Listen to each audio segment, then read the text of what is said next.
কোনোবা সাহস কৰিব পাৰিবনে আজি হাগ্ৰামা মহিলাৰী ছাৰৰ নেতৃত্ব দিয়া এই BPF দল লগতে NDA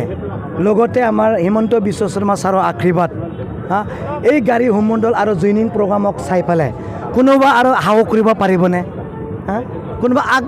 আগবাঢ়িব আহি পাৰিবনে কোনো নাই আৰু কোনোবা যদি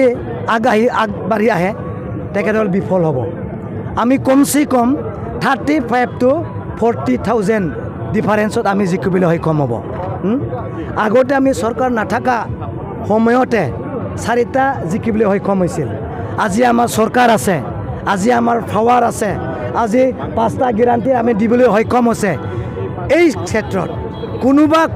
আৰু BPFৰ বাহিৰে কোনোবা ৰাজনৈতিক দলে আমাৰ লগত যুঁজিব পাৰিবনে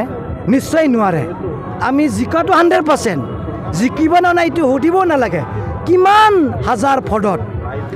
হাজাৰ ফদত জিকিবলৈ সক্ষম হ'ব এইটোৱে সুধিব লাগে UPPLৰ পাৰ্টি ক'বই নালাগে ইয়াতে আমাৰ NDA আছে BJP আছে নিৰ্দলীয়বিলাক জইনিং হৈছে AGP আছে BPF আছে 3টা পাৰ্টি শক্তিশালী আমাৰ লগত আছে এটা পাৰ্টিৰ লগত কোনোবা তুলনা কৰিব পাৰিব নেকি অসম্ভৱ নোৱাৰে তাৰ কাৰণে মই কৈছোঁ কোনোবা যদি বিপৰীতৰ বাহিৰে কোনোবা পাৰ্টিয়ে যদি আমি জিকিম বুলি যদি কোনোবা মিটিঙত কাৰোবাৰ আগত যদি কয়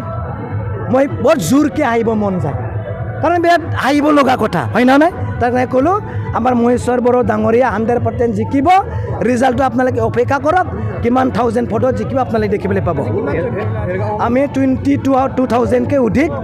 আমি জইন কৰিবলৈ সক্ষম হ'লোঁ মূল এজেণ্ডা আমাৰ ডেভেলপমেণ্টৰ ইউথবিলাকৰ কাৰণে আমি কাম কৰিম ইনফ্ৰাষ্ট্ৰাকচাৰ ডেভেলপমেণ্ট আছে যদি ভিটাৰ এগ্ৰিমেণ্টৰ কেইটামান ভাল আঁচনিটো আনিছিল প্ৰমাণ কৰিব পৰা নাই সম্পূৰ্ণ কৰিব পৰা নাই এতিয়া হাগ্ৰামা মহিলাৰীয়ে যিখিনি আধাৰিলা কৰিছে ইনফ্ৰাষ্ট্ৰাকচাৰ ডেভেলপমেণ্ট যিমানখিনি আপোনালোকে দেখিবলৈ পাইছে এইবিলাক আমি কৰিম যুৱতী দুখীয়া শ্ৰেণীত ৰাইজক আমি সহায় কৰি যাম এইটো হাগ্ৰামা মহিলাৰ নীতি হয় আজি আমি এখন ভেৰগাঁও বিধানসভা সমষ্টিৰ অন্তৰ্গত বহুতো ঠাইত আমি কাৰ ৰেলী কৰি এটা চমক সৃষ্টি কৰিবৰ কাৰণে সক্ষম হ'ল আহি থকা বিধানসভা নিৰ্বাচনত আমি এইখন সমষ্টিৰ পৰা ওলাই যাওঁ তাৰ উদাহৰণ আজিৰ যি কাৰ ৰেলী সকলো ব্যক্তিসকল নিজৰ কাৰ লৈ পেলাই ওলাই আহিছে আমি কেৱল এনাউন্স কৰি দিছিল তেওঁলোকে নিজে কাৰ লৈ ওলাই আহিল আৰু প্ৰায় 200ৰ ওপৰত আমাৰ কাৰ অংশগ্ৰহণ কৰিছে আৰু বিভিন্ন ঠাই নিৰ্দিষ্ট ঠাইবিলাকত বহুতো বেলেগ দলৰ কৰ্মীসকলে যোগদান কৰিছে আমি তাতে কাৰ ৰেলী কৰি ৰাখি পেলাই তেওঁলোকক আকৌ আমাৰ দলত অন্তৰ্ভুক্ত কৰাই লৈছোঁ আমি আমাৰ দলৰ গামোচা পিন্ধাই তেখেতসকলক আমি আদৰি লৈছোঁ আৰু প্ৰায় 2000ৰ ওপৰত আজি আমাৰ দলত যোগদান কৰিছে বহুতো বেলেগ দলৰ বিষয়ববীয়াকে আদি কৰি কৰ্মকৰ্তাসকলে নিশ্চিতভাৱে এটা ঢৌ সৃষ্টি কৰিবৰ কাৰণে আজি সক্ষম হ'ল আৰু এই ঢৌৱে সমষ্টিবাসী ৰাজ্যত বিপয় পৰিব আৰু আহি থকা দিনত যিসকলো নাই যিসকলে আমাক চিন্তা কৰা নাছিল তেওঁলোকে চিন্তা কৰিবৰ কাৰণে বাধ্য হ'ল যে নাই BPF দলৰ কেণ্ডিডেট বা আমাৰ নেশ্যনেল ডেম'ক্ৰেটিক এলায়েন্সৰ কেণ্ডিডেটক এইখন সমষ্টিত ধৰি ৰাখিব পৰা আৰু কাৰো ক্ষমতা নহ'ব গতিকে সেইটো চাই নিশ্চিতভাৱে যিসকলো নাই আমাৰ লগত তেখেতসকলে ওলাই আহিব সেইটো আমি আজিয়ে অনুমান কৰিব পাৰিছোঁ আপোনাৰ প্ৰতিদ্বন্দ্বী আমি ভাবিছিলোঁ UPPL দলে নিশ্চয় দ্বিতীয় স্থান পাব বহুত দূৰত দ্বিতীয় স্থান পাব যিহেতু UPPLৰ বেছি সংখ্যক কৰ্মীসকলে আমাৰ দলত আজি যোগদান কৰিছে আৰু দিনে সদায় যোগদান কাৰ্যসূচী